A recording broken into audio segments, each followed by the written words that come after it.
President on exactly what that announcement entails. On a different topic, going back to the president's social media post from over the weekend regarding the DOJ and his seeming frustration that they hadn't taken action quickly enough. I want to point to something that the president said during his inaugural address. Never again will the immense power of the state be weaponized to persecute political opponents. We will not allow that to happen. Is the president going back on his promise? No. In fact, the president is fulfilling his promise to restore a Department of Justice that demands accountability. And it is not weaponizing the Department of Justice to demand accountability for those who weaponized the Department of Justice. And nobody knows what that looks like more than President Trump.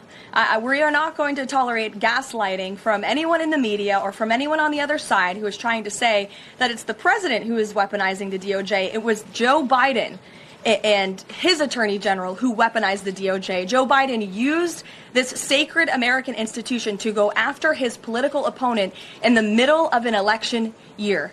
And you look at people like Adam Schiff and like James Comey and like Letitia James, who the president is rightfully frustrated. He wants accountability for these corrupt fraudsters who abused their power, who abused their oath of office to target the former president and then candidate for the highest office in the land.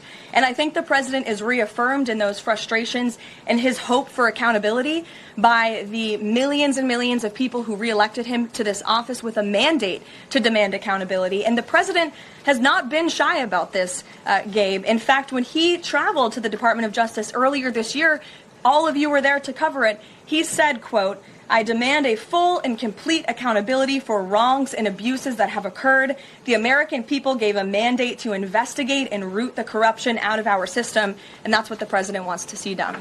Karoline. Ed.